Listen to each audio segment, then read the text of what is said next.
Konflik panjang antara Israel dan negara-negara Arab tidak terlepas dari ketegangan politik, konflik militer, dan perselisihan yang meningkat sejak abad ke-19. Namun perkembangan terkini menunjukkan adanya kemajuan dalam proses normalisasi hubungan antara Israel dengan negara-negara Arab. Lantas bagaimana penerapan instrumen diplomasi dalam isu ini? Saya Alfiola Taradita Asmarani dan pada kesempatan kali ini, saya sedang bersama 5 narasumber yang akan menjelaskan isu ini lebih dalam lagi. Without further ado, saya akan panggilkan narasumber pertama yaitu Mbak Esra. Pertanyaan yang saya ingin tanyakan adalah, bagaimana kondisi hubungan negara-negara di Timur Tengah dengan Israel saat ini? Terima kasih Mbak Tara atas kesempatannya. Hubungan antara negara-negara di Timur Tengah dengan Israel semakin meningkat. Hal ini dapat kita lihat dari beberapa negara seperti Maroko, Sudan, dan Bahrain yang sudah menandatangani perjanjian normalisasi dengan Israel. Bagaimana cara Amerika Serikat mewujudkan hal tersebut? Amerika Serikat melakukan diplomasi, yaitu percakapan antar perwakilan negara. Sebagai contoh, normalisasi antara Arab Saudi dan Israel. Menteri Luar Negeri Amerika Serikat, Mike Pompeo, melakukan negosiasi dengan Menteri Luar Negeri Arab Saudi. Pompeo membujuk Menteri Luar Negeri Arab Saudi untuk mempertimbangkan melakukan normalisasi dengan Israel dengan embel-embel bahwa hal tersebut akan menguntungkan Arab Saudi. Pertama, Amerika Serikat akan menjual senjata yang kuat kepada Arab Saudi sehingga pertahanan Arab Saudi terhadap Iran bisa semakin kuat juga. Kedua, Amerika Serikat juga meyakinkan Arab Saudi bahwa perjanjian ini akan mendorong Palestina untuk kembali bernegosiasi sehingga perdamaian akan tercapai. Oleh karena itu, Arab Saudi menyatakan posisinya mendukung normalisasi antara negara Arab dengan Israel, walaupun Arab Saudi sendiri belum secara resmi melakukannya. Seperti itu Mbak Tara. Menarik sekali Mbak Esra, bicara soal isu Timur Tengah memang gak ada habis-habisnya ya. Kira-kira sebagai pengkaji hubungan internasional tuh kita bisa kaji dari sudut pandang apa sih? Mas Raffi mungkin bisa menjelaskan? Baik, terima kasih Mbak Tara. Untuk fenomena normalisasi hubungan diplomatik ini dapat kita kaji melalui beberapa paradigma utama dalam teori hubungan internasional, yaitu teori neorealisme dan teori neoliberal. Dalam pandangan yang mungkin dikatakan orang sebagai realistis, tindakan normalisasi dapat dilihat sebagai bagian dari realpolitik dan memajukan kepentingan nasional, terlebih dalam memandang ancaman yang kini dipersepsikan oleh bangsa-bangsa Arab diberikan oleh Iran dan bukan lagi diberikan oleh Israel. Hal ini dapat kita pandang sebagai wujud dari defensive realism juga, teorinya Waltz, atau juga sebagai bentuk dari balancing dalam menghadapi potensi hegemoni Iran di semenanjung Arab. Namun di luar pandangan yang pesimistik tadi, normalisasi dapat juga kita pandang sebagai upaya peningkatan kooperasi dan peraihan absolute gain.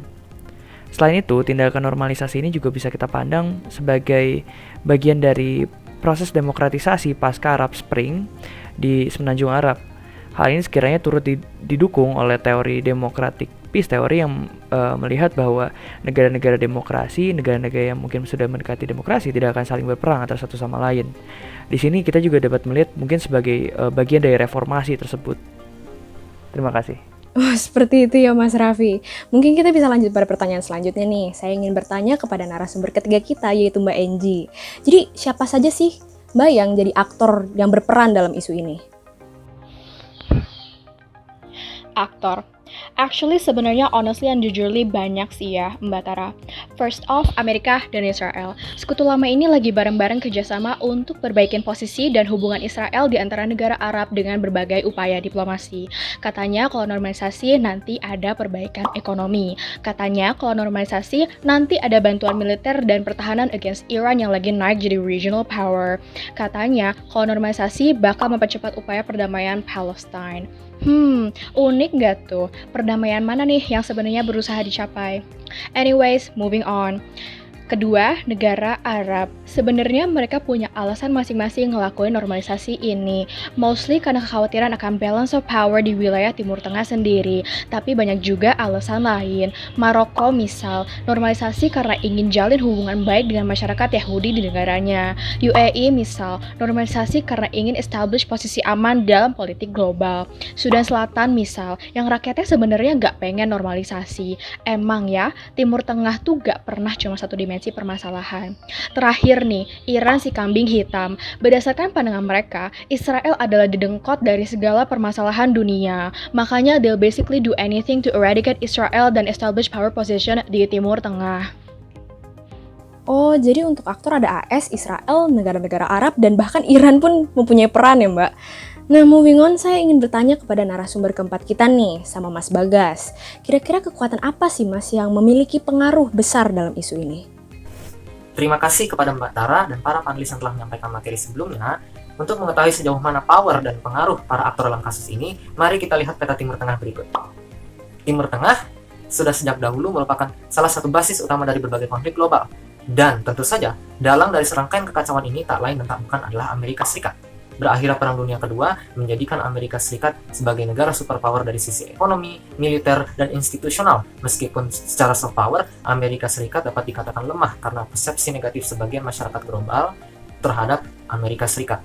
Akan tetapi, dalam konteks Timur Tengah, dinamika politik kawasan juga ikut mempengaruhi bagaimana terbentuknya kerjasama dengan Amerika Serikat. Pertama, permusuhan antara Arab Saudi dengan sekutunya versus Iran dengan sekutunya.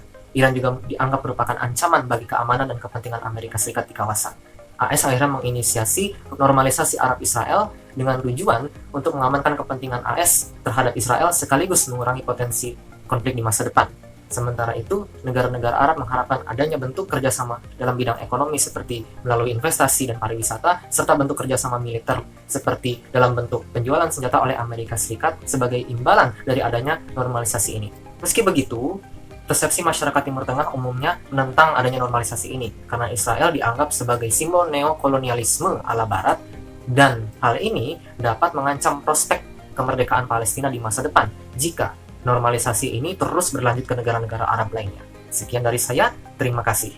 Oke, ini menarik sekali Mas Bagas. Tapi ngomongin tentang power dan influence nih, sepertinya Mas Teja memiliki pemaparan yang menarik mengenai struktur interaksi dalam isu ini. Silahkan Mas Teja. Terima kasih Mbak Tara atas kesempatannya. Berbicara tentang struktur interaksi kawasan Timur Tengah sendiri dapat dikatakan memiliki bentuk interaksi tripolar karena terdapat 3 kekuatan utama yang memiliki peran cukup dominan di kawasan tersebut. Ketiga kekuatan utama tersebut adalah Iran, yang kedua Israel, dan ketiga Arab Saudi. Hubungan ketiga negara terbilang cukup lumayan rumit dan cenderung sangat dinamis dari waktu ke waktu. Misalnya nih, kalau kita kaji hubungan Saudi-Israel, yang dulu pasca pembentukan negara Israel sangatlah bertolak belakang satu sama lainnya, dengan Saudi yang bersama negara-negara lain berjanji atau berkomitmen untuk menolak pendirian negara Yahudi di tanah Arab. Janji ini tentu sangat bertolak belakang ya Mbak Tara jika kita lihat 5 tahun belakangan ini, di mana hubungan Saudi dan Israel justru semakin hari semakin mesra. Yang kedua, misalnya Iran dan Israel, justru kebalikannya dengan Saudi.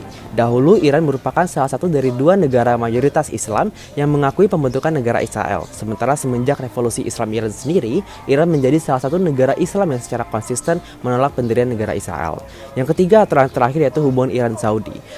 Sebenarnya cukup boring ya, karena tidak ada signifikannya dari segi perubahan dan lain sebagainya.